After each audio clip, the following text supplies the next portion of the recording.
Welcome to episode 285 of the Various and Sundry podcast. I'm your host, Matt Harmon, joined live in our virtual studio on the internet by my good friend, my colleague, my co-host, and the man who is in his summer casual clothing, John Scott Sloat. I know. I feel very underdressed. Normally, I got the sport coat on, the button down. Yeah.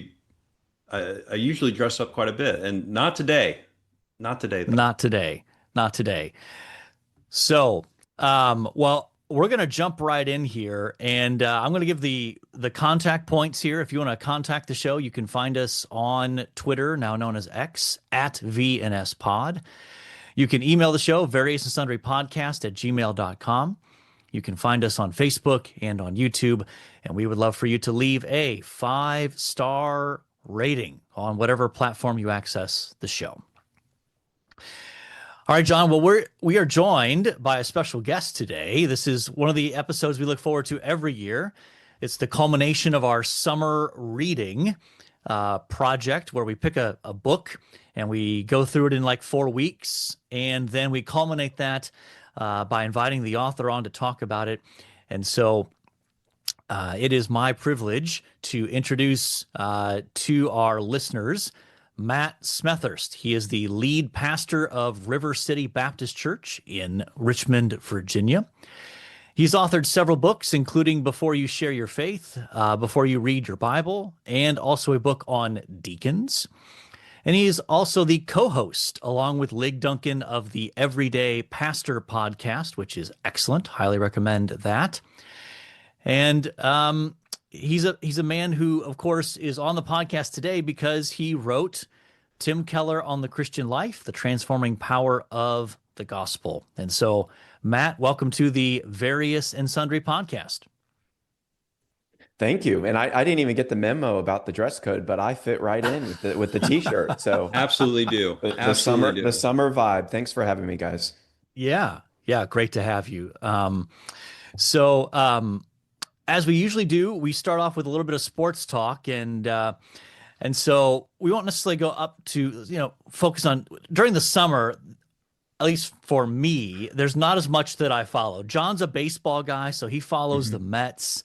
But for me, I'm a football and basketball guy primarily. I know you're a sport. I know you follow sports to some degree, Matt. At least you did more so maybe when you were younger. But do you have teams? Who are the teams that you root for?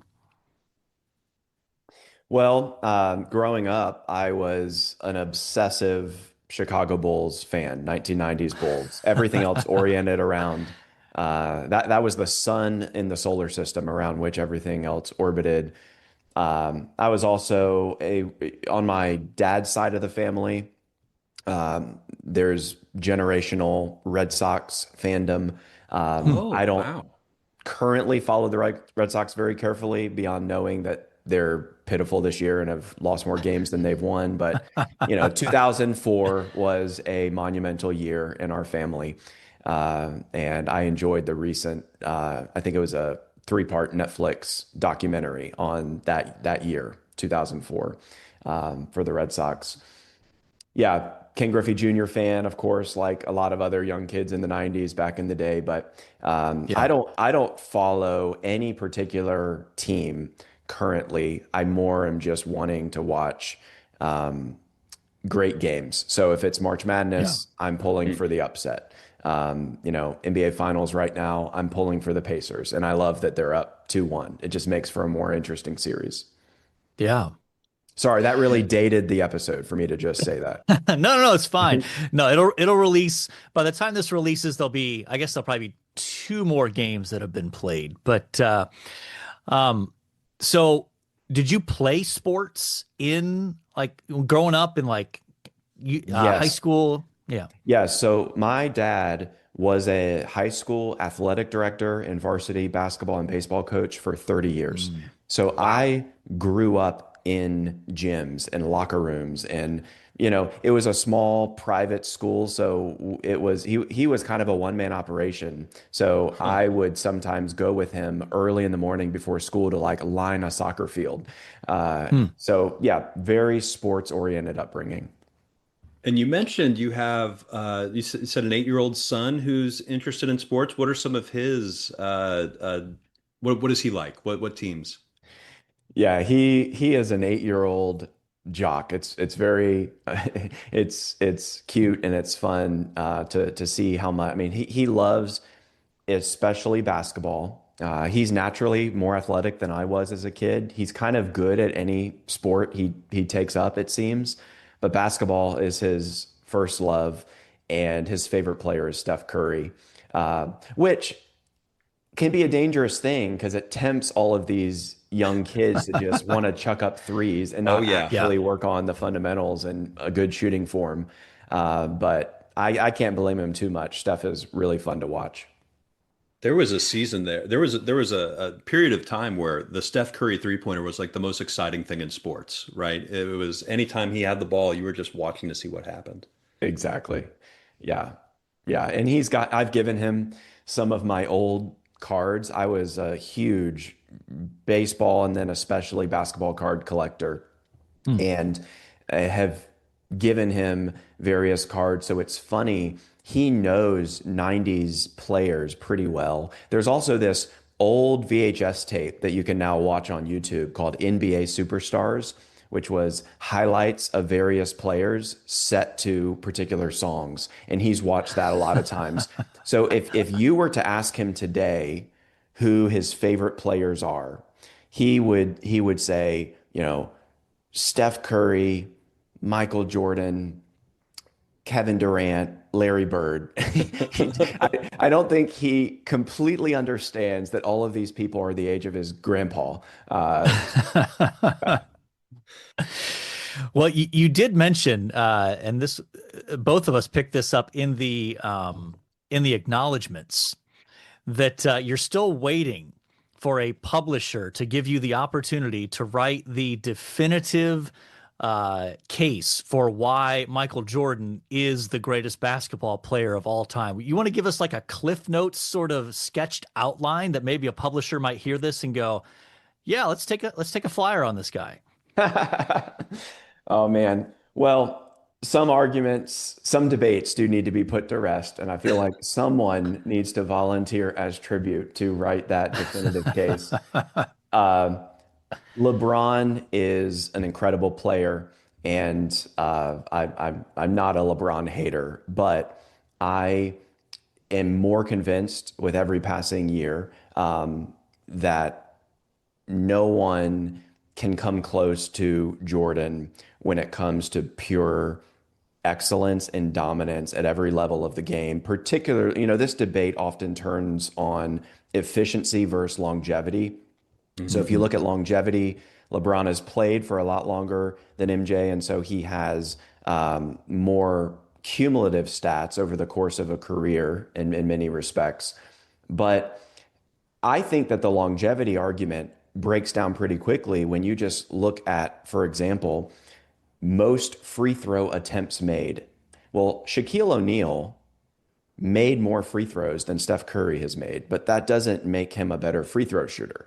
When Mhm. we look at efficiency, I think we're really looking at the heart of excellence, and not just efficiency, but also um, a a clutch performance when it matters most. So MJ was actually 11 and 0, I think, in championship games. So in college, he was 1 and 0 and making it to the national championship, 2 and 0 with the FIBA gold team, 2 and 0 with the Olympic team, winning gold medals, and then of course 6 and 0 in the NBA finals. LeBron has lost more times in the finals than he's won. And you know, I also think Jordan played with less help. I believe there were only 6 All-Star appearances among Jordan's teammates total, and I'm imagining those are all coming from Scottie Pippen. Um, but LeBron, I believe it's 13, 14, something like that, All-Star appearances among his teammates.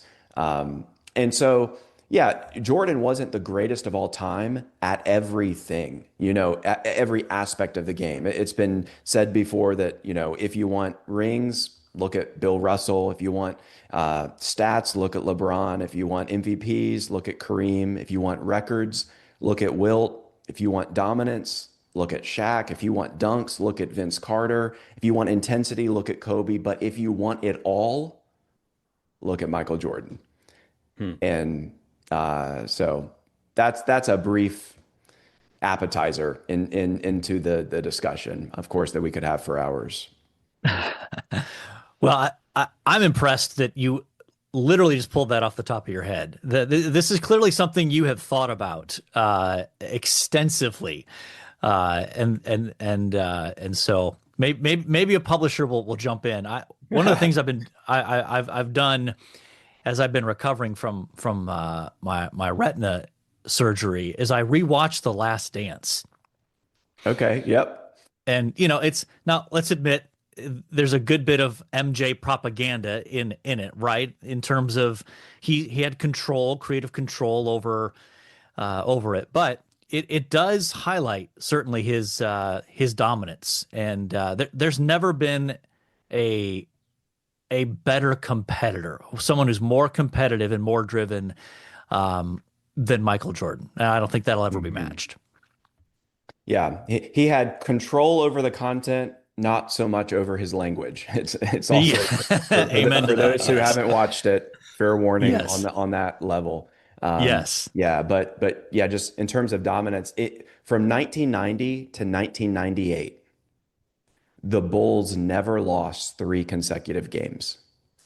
That's just staggering to me. And then, of course, Yeah. not only did Jordan go to the finals 6 times, win every single year, he never even had to play in a game 7 in the NBA finals. So, yeah, I appreciate you guys letting me get on my soapbox. Well, it sounds like we need to have you back for just a full episode making the case for Jordan. That's what it sounds like. Maybe. And maybe Crossway will change some of its verticals after this conversation, and they'll pick up the book. I mean, it's a market that Crossway has not attempted to enter into. So, if they're think looking about for think about where they're located. I know they're in the That's right. Chicago suburbs. Yeah. Man. I'll have to get our contacts at Crossway onto this. Look at us solving problems right here. There you go. All right. Well, let's talk about the book you have written, Tim Keller and the Christian Life. So let's just start with a little bit of origin story. What motivated you to write this book? Well, the idea for it wasn't original to me. So Justin Taylor at Crossway pitched the idea to me, and I thought about it. I didn't immediately say yes because it felt overwhelming in terms of how much research it would require. Because I knew that if I was going to write the book, I didn't merely want to regurgitate the content of Keller's books. I also wanted to go deeply into lesser known sources, especially his sermons. And but I, of course, ended up with the counsel of others agreeing to do it and engaged in that deep dive. And I'm really glad I did because it was so personally refreshing and rewarding. And I think that it renewed my appreciation for Keller. I'm not just a walking fanboy who thinks he could have done no wrong, but I am a deeply appreciative student of his teaching. And I think I was reminded in many ways of why the Lord has used his voice in speaking and in writing to stir my affections for Christ over the years. So, Matt, if I understand your background, committed Baptist guy. I think when you were in Louisville, did you go? What church did you attend in Louisville? Third Avenue. Third Avenue. So great Baptist church, right? How does a very committed Baptist host a podcast with a committed Presbyterian and write a book about the practical theology of a Presbyterian? Yeah, well, it's because the title of the book is Tim Keller on the Christian Life, not Tim Keller on the local church or on ecclesiology. So of course, yeah, we would have some significant differences over secondary matters, but on the things that are most important, most eternally important, Tim and I completely agree. And I find him to be a singularly helpful voice in some of those perennial, timeless topics of walking faithfully with Jesus every day. But that's a good question. I think that's in part why Justin at Crossway was interested in me writing it, Hmm. because I do have a bit of an outsider's perspective. I've never I knew Tim, but I wasn't among his inner circle. I was never at Redeemer, but I'm a very careful student of his teaching. So you, for a time, worked for the Gospel Coalition. Is that where you had some interaction with Tim Keller in your role there? You were, remind me, an editor of some kind. Is that right? Yes, various editorial roles over the years, mostly managing editor for the last several years. But yeah, for basically a decade, I worked full time for TGC and had the opportunity to interact personally with Tim on numerous occasions. He was always incredibly charitable and generous toward me. I wrote a little book on evangelism before you share your faith and sent it out as one does, to various people asking for an endorsement. And he was the first to respond with a very Hmm. kind endorsement. And then, of course, when he died, all these stories came out of all kinds of people who had been personally encouraged by him. He'd picked up the phone, he'd sent them an email, he'd done a favor for them, even though they, in a sense, had nothing to offer him in return. And so there was just a generous spirit about Tim, where I was just one of many beneficiaries. Um, Matt, I went on Google Maps before we spoke and before this interview, and I believe your church in Richmond's about 30 to 45 minutes from Hopewell, Virginia. Is that right? Hmm. Did did you go to Hopewell at all in the writing process? And my goodness, did that impact your view of Tim or how you wrote the book or anything like that? Yes, I've made two trips there in the last couple of years. So one of Tim's longtime friends is a guy named Graham. I mention him at a couple points in the book. Graham was essentially Tim's first convert at Hmm. West Hopewell Presbyterian Church in 1975. And he and his wife, Laurie, ended up vacationing with the Kellers every summer. And Graham actually spoke at Tim's memorial service in New York City a couple years ago. And Graham lives here in Richmond and has become a friend and has taken me on a couple of tours of Hopewell. And it's been, in a sense, everything you would expect in terms of just a very like very simple blue collar salt of the earth area. And Hmm. it is striking to think about the juxtaposition between Hopewell, where Keller cut his pastoral teeth for nearly a decade, and of course, the city that never sleeps in New York. And I do not think you can understand New York Keller apart from Hopewell Keller. Hmm. So let's talk a little bit about even just the process of writing a book like this. I mean, the amount of material that Tim Keller produced between sermons and essays and articles and books and podcasts and all that sort of stuff. How did you approach trying to read through it, listen to it, synthesize it? I'm guessing you probably were not able to. Maybe I'm wrong. Not able to listen to absolutely everything, but what was that process like in terms of the approach to trying to synthesize what Tim Keller taught on these specific areas? I just, you know this, Matt, as you've done more research than I have in your career. You just have to take it one thing at a time. Um, and I basically tried to, so I already had the benefit of being really, I think, well familiar with his body of work. I'd listened to hundreds of sermons.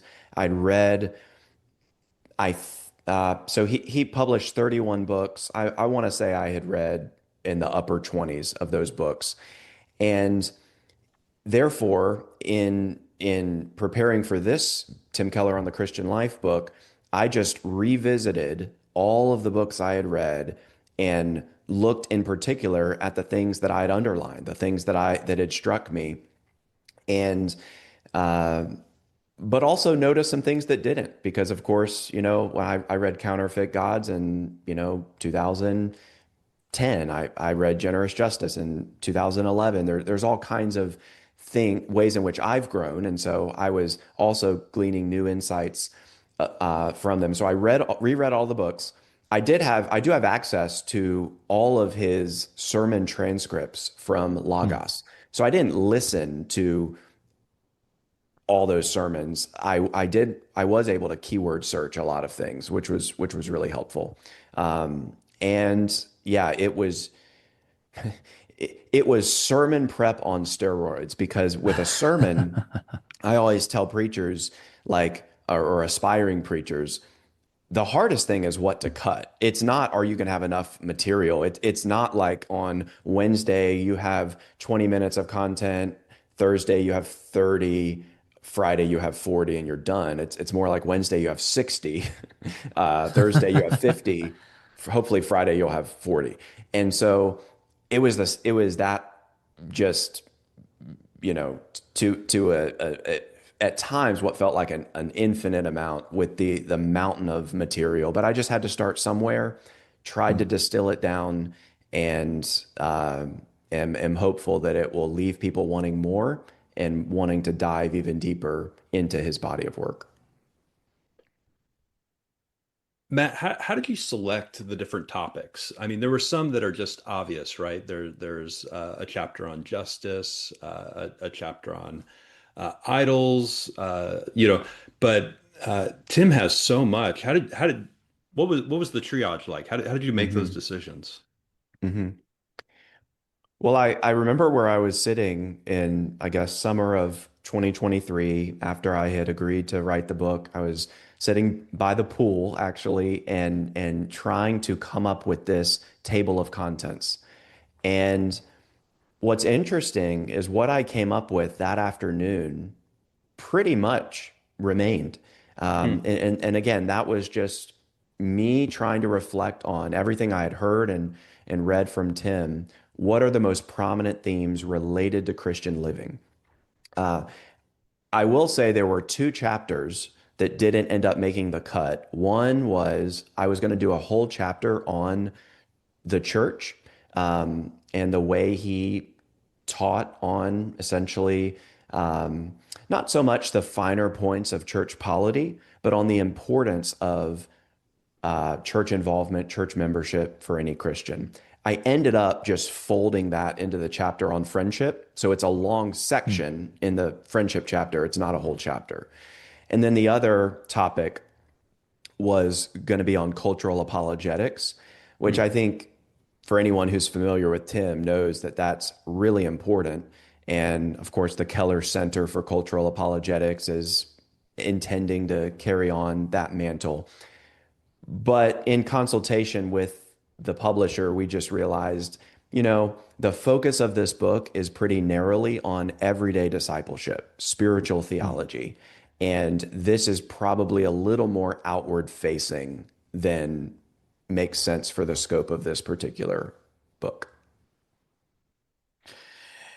So when it comes to as you have these 8 chapters, what what are some of the specific ways that Keller has shaped your own approach to pastoral ministry and trying to implement what what Keller taught about the Christian life? Mhm. That's a good question, Matt. I mean, there's a lot I could say in response. I'll try to just keep it brief. There's just various things. I feel like when it comes to, I'll start with just pastoring people through conversations during the week, as well as engaging with non-believers. I think the art of listening is something that Keller really excelled in, and not just listening when it in one-on-one conversations, but also in reading. Reading is a discipline of listening. You are willingly subjecting yourself to someone else's voice, and you're keeping your mouth shut as they speak to you. And that requires a certain curiosity, a certain humility, a certain teachability. And Keller was just endlessly curious. And I think as a pastor in a small town for 10 years, he engaged in a lot of listening. And then he still did the same thing in New York, even though it might have looked different at different times. So I try to be a good listener. It's been said that being listened to is so close to being loved that most people cannot tell the difference. And I want to be the kind of pastor that that listens well, and therefore, because I think that in let's move to the pulpit. Sermon application, in many ways, I think done well is just kind of biblical counseling in public. And the only way you're going to be able to do that in a searching, insightful way is if you've spent time climbing into people's hearts and helping them excavate their fears and their longings and their sorrows and their hopes and connecting all of that to gospel grace. So I don't claim to have mastered it, but it's something that Keller modeled well. And then I would also say regarding preaching, the desire to make Jesus Christ the hero of every sermon, not in some predictable, tacked on, artificial way, but showing, I think the way I say it in the book is that finding Jesus, it's not like finding an interesting Where's Waldo answer. It's more like finding water for our deepest thirst. So I want to preach in such a way that people see the hopelessness of sin, in particular, as Keller would talk about it, with the idols that enslave us, that demand and demand and disappoint and drive us into the ground. They're hard taskmasters, but showing that actually there is one master who won't enslave you, he will free you, and he'll also forgive your sins. You were so bad that he had to die for you, and you are so loved that he was glad to die for you. And so just the spirit of the gospel suffusing the way that we preach is something that I'm trying to grow in as a pastor. Yeah, I remember I took a group of students to the Gospel Coalition conference. And John, you were part of this group. This would have been 2012, right? No, the odd years. 2011 maybe. Okay. In any case, yeah, it was the it was the year that Keller did a message on Exodus 15, crossing of the Red Sea, or 14 and 15. And and Don Carson, in the most Don Carson titled sermon ever, preached a sermon entitled "Getting Excited About Melchizedek." Now, only Don Carson can probably entitle a sermon like that. But I remember how that conference opened so many of the students' eyes that were with me about what it's like to preach powerfully, preach clearly, and to make organic connections to Christ and the gospel from Old Testament texts that weren't forced, that weren't tacked on. And so I can vividly remember specific students saying to me insights that they took away and how that kind of really shaped and altered their understanding of how to preach effectively based on that conference. So I remember that well. Do you remember that, John? Mm-hmm. I do, and I will add context to that because I think my fellow classmates would yell at me if I didn't mention this. But a number of us were also taking Matt Harmon, your New Testament theology class, where we did a lot of that as well. where we were connecting Old Testament themes to things in the New Testament. And it was so helpful to have those two things together, right? To have this class that we were going through where we were digging into that, we were doing the reading, we were doing the hard biblical theology work, and then going and seeing it applied at the gospel college. It was just an incredible learning experience for myself and for I think there was probably 6 or 7 of us in that class at that time. Mm-hmm. Two things from that message that stand out, one of which I mentioned in the book, is I think that's the message where he describes reading the Old Testament with a view to Christ, developing that instinct as being similar to watching the movie The Sixth Sense for the second time. Spoiler alert, I think I can do this on the podcast because it's been Yeah. 25 years, but Bruce Willis is dead the whole movie. And once you realize that, you cannot watch it the same way. You cannot you interpret every scene in light of that one preeminent fact. And that's like knowing not that Jesus is dead, but that Jesus is alive, and that the whole Old Testament is leaning forward in anticipation of him. And the other thing is his classic illustration about passing through the Red Sea, and how you can imagine that there would have been some Israelites who had their fists in the air as they stomped through the walls of water, saying, "How great is our God? Look at him." There were other Israelites who would have been scared to death and would probably running across saying, "Don't fall, don't follow me, don't follow me." And the question is, which of the two types was saved? And the answer is all of them. We are not saved by the strength or the intensity of our faith, but by the object of our faith. Yeah, I remember both those things vividly from that sermon. So yeah, no, that's wonderful. What what do you think Keller's legacy is 100 years from now, Matt? What do you think stands the test of time? What are they? And I'm asking you to speculate quite a bit here, but what do you think people are talking about 100 years from now about Tim Keller? I see it on two levels. I do think comparisons that have been made to a C.S. Lewis or a John Stott are apt. I think Keller had a way of understanding and interpreting cultural narratives and showing how the gospel, to borrow language from Dan Strange, subversively fulfills those cultural narratives. So showing how the deepest hopes and longings of our unbelieving friends and neighbors will only find a happy ending in Jesus Christ. I think that even as we experience cultural change, some of Keller's ways of not just answering people's questions, but questioning people's answers.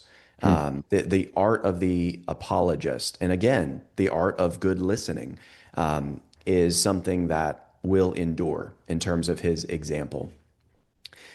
But I also believe, and in many ways, this is what my book is hopefully showing, is that I think where Keller was absolute strongest is sometimes where he's least appreciated, and that is in timeless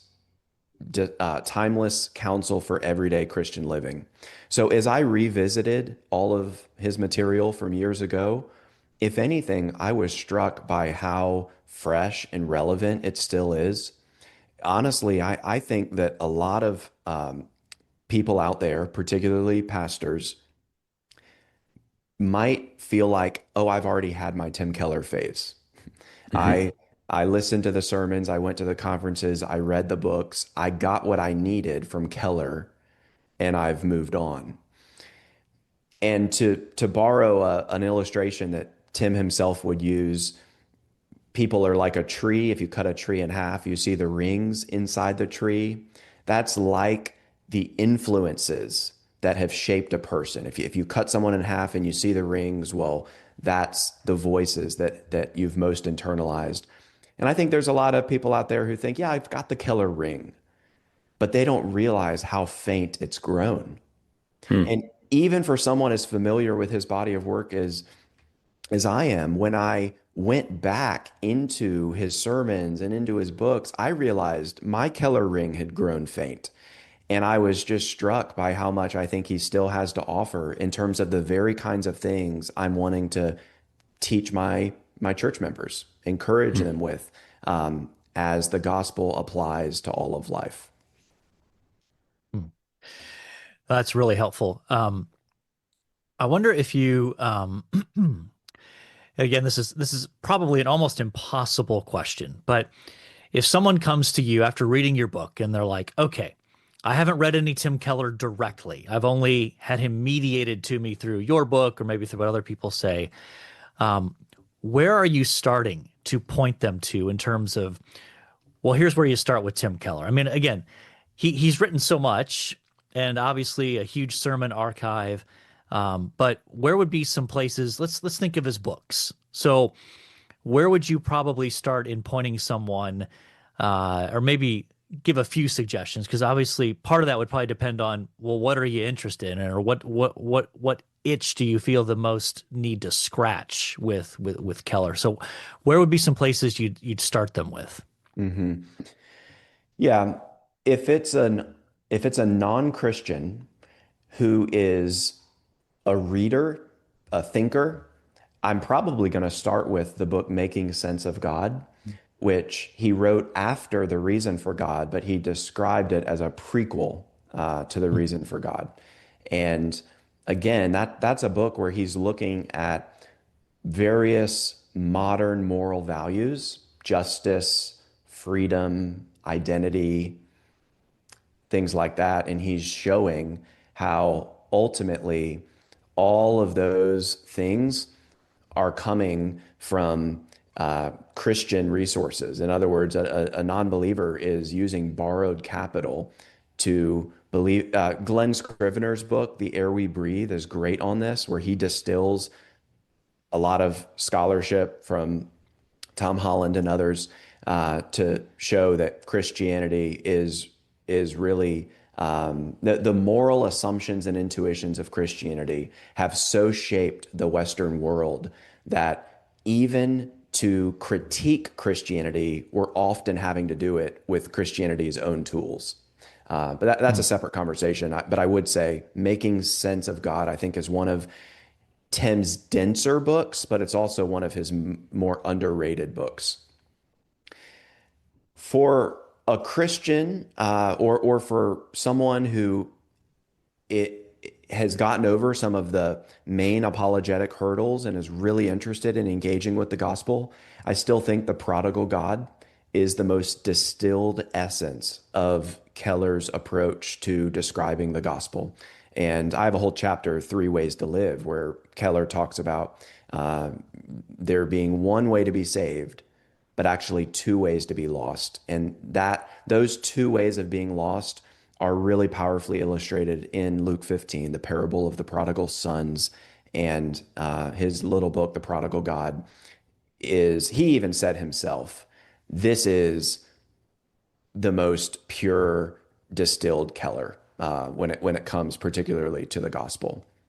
But I'll just also say, like, there are books, little books like Encounters with Jesus, his book on Jonah, the little booklet, The Freedom of Self-Forgetfulness. There's just all kinds of other stuff that I think is underutilized and that I often encourage church members to read.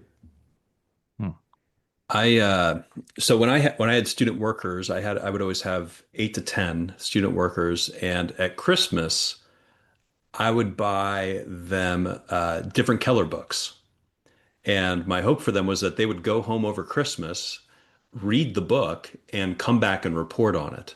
You know, Hmm. they have no homework over Christmas break, and it was a great exercise. And I was able to do some of that, right? Some of, for my headier, like questioning everything sort of guy, I gave him Making Sense of God. For my more legalistic student that was just bent on rule following, and that was Prodigal God, and Hmm. digging into that, and it was a great exercise. So that's Hmm. yeah, that's awesome. Yeah, even his last published book, Forgive, is medicine for our cultural moment. It's been said that we live in an age in which everything is permitted, but nothing is forgiven. Mhm. And I think it's really interesting that that was the last thing that he was thinking about and working on. Well, it wasn't the last thing, but it was the last published book, which is, I think, a super helpful treatment on something that as sinners we find very difficult. Yeah, absolutely. Well, that's good stuff. In the interest of moving us forward, though, we're going to transition to our segment, This Day in Sports History. John, take it away. All right, this day in sports history, June 17th, when this podcast drops. So June 17th, a few days into the future here. June 17th, 1915, the Chicago Cubs, George Zip Zabel relieves. Is that what that? Yeah, relieves with two Yeah. outs in the first and winds up with a with a 4-3 19 inning win over Brooklyn Dodgers at home in the longest relief appearance ever. Yeah, so basically he pitched 18 and a third innings of That's relief. incredible. Yeah. It's like a complete game today is something that you never see. Yeah, that's like two complete games. Yes. 1992, the 76ers trade Charles Barkley to the Phoenix Suns. Yeah. Yeah, That that was was a a big big moment. deal. You That was a probably big remember that, Matt, in terms of it. I mean, it shifted the balance of power in one sense. Barkley going out to the West, and even the next year, I think, getting the Suns to the NBA Finals to play those Bulls. Yeah, well, and remember the trade happened right around the time of the Dream Team, 92 Barcelona Olympics. Yeah. And then in Barkley's first year with the Suns, he won the MVP. So the NBA Finals were a really big deal that year because the Bulls had won back-to-back championships. But here they are facing off against the Suns, who may have had the best record in the league that year. And Barkley had Mhm. won the MVP over Jordan.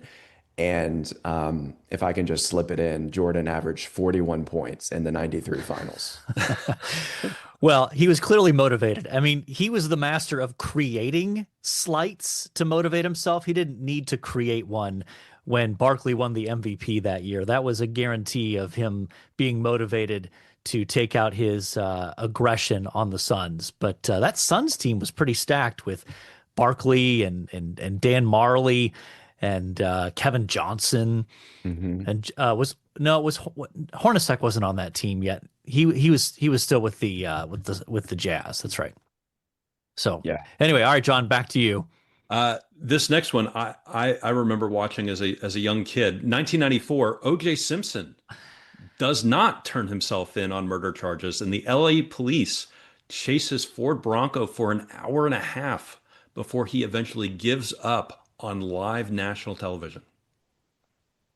Yeah, that was this is one of those cultural moments that I completely missed because I was on an airplane flying over the ocean. I was on my way to Albania. So I had no idea this was going on. We get to Albania, not much communication in those days. And like a few days later, I'm like, what is going on with OJ Simpson? There was a car chase. Like I completely missed it. So I don't know, Matt, if you remember watching that unfold, because it was happening on the same day as the NBA Finals. It was Knicks and Knicks Rockets, I Houston. think. Yeah, yeah. I don't know if Yeah, you remember. I remember being in the basement of my home in Charlottesville, Virginia, watching that game on TV, and then all of a sudden it cuts to the chase. Yeah. And uh, Netflix recently released a documentary called American Manhunt, O.J. Simpson, which is pretty riveting. I mean, disclaimers about gore and all that. But Yeah. if one is interested in watching a spellbinding account of that story, watch that documentary. Well, Hmm. and I believe ESPN did a 30 for 30 on June 17th, 1994, because Yeah. the finals were going on. The Bronco chase happened. It was Arnold Palmer's last professional golf event at the US Open. And I feel like there was one more thing going on, but there was just a number of things happening virtually simultaneously. Yeah. I'll wrap the last two here quickly. 2010 NBA Finals defending champions LA Lakers beat the Boston Celtics in Game 7 for a franchise's 16th NBA title. The MVP, Kobe. And 2024 NBA Finals, Boston Celtics beat the Mavericks 106-88 in Game 5 to clinch the club record's 18th championship. MVP, Jaylen Brown. Yeah. All right. So, Matt, we'll invite you in on our little discussion here in terms of we pick one of these to highlight as part of the title of the episode. So, we'll give you first dibs on who you would go with out of those options. Sorry, out of what options? Out of the different, so out of George Zabel, out of Charles Barkley, O.J. Simpson, and we'll go Kobe Bryant and Jaylen Brown. Okay. Most significant, is that what I'm? I mean, it's up to you. Generally, that's what It's really a postmodern. It's the most postmodern question. Whatever Okay. feels right to you. Well, I'm definitely going with OJ. Okay. Okay. Okay. I'm surprised. I might have expected you to go with Barkley, given your appreciation for '90s NBA basketball. But John, what do you think? I think the juice is loose, you know? Yeah, we can go with that. We'll go with that. We'll go with that. All right. So O.J. Simpson it is. All right. One thing you liked. John, we'll start with you. Okay, so I had a visit with a donor, and they are cleaning out their library, and they gave me a small stack of books that a Grace College former president had written, Dr. John Davis. But he has great commentaries, particularly on Exodus.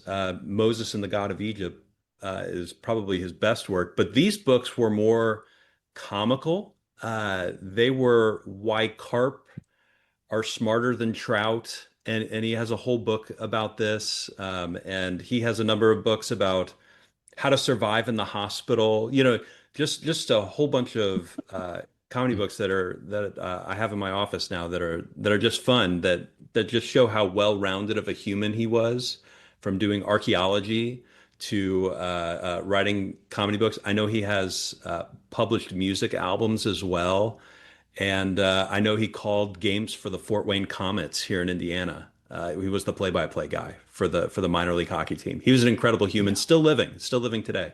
Yeah, a true Renaissance man. That's for sure. Absolutely, that's for sure. All right, Matt, we're going to go to you. Give us one thing you like this week. It could be a book, a podcast, a meal, a restaurant. It can be anything. Oh, this is going to be lowbrow compared to those categories. I'm going to talk about a piece of candy, a kind of candy. Okay. They're called Big Chewy Nerds. So of course people are familiar with Nerds. And then there were Nerds ropes, and then very famously now Gummy Clusters. Gummy Clusters has apparently become a sensation. It's essentially just a Nerds rope chopped up. But there's also a version called Big Chewy Nerds, which they almost look like jelly beans, but there's a hard, crunchy exterior and then a soft, gooey inside. And it's the typical Nerds flavor, and it's so good. And I'm sorry to nerd out on this a bit, but Walgreens was the only place I was aware of that carried them. Not, for example, Kroger, Walmart, places like that. But I just within the last week saw them at Kroger, which means that if I ever get a hankering for some late night candy and go to Kroger, I can get Big Chewy Nerds if I want. So we know the snack of choice for the writing of the book then. One of them, one of many. Yeah. I have the palate of an 8-year-old boy. It's just helping you relate well to your son then. Yes. Hey, contextualization. There we go. That's right. So I'm going to go with this past week. I spent a few days in South Haven, Michigan, with my wife and my mom, and our son and his wife for a few days, just doing some vacation. Now, I, of course, was stuck on the couch tilting my head at 60 degrees, but they were out having a blast exploring the South Haven, Michigan area. And it was fun to take my mom on a vacation. She hadn't been on one in a long time. So great to have her with us. And yeah, just good to get to spend time with her. I did manage to participate in some of the board games and card games and that sort of thing. But yeah, just fun to take her on vacation with us. So that is my one thing I liked.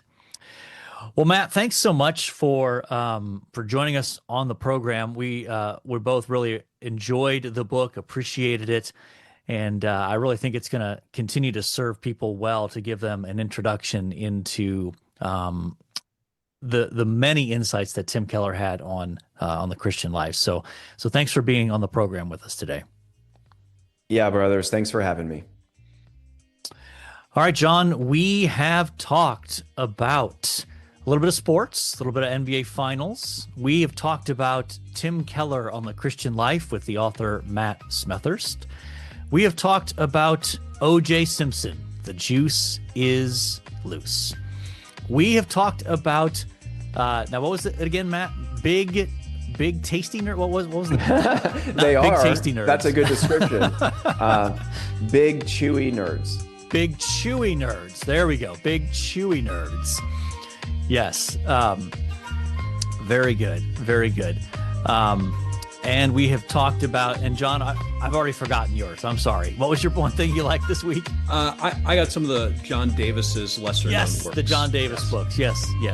And we talked about my time in South Haven, Michigan. So I think by definition, we have covered our various and sundry topics. And so all that's left to say is, until next time, the Lord bless you all real good. Later.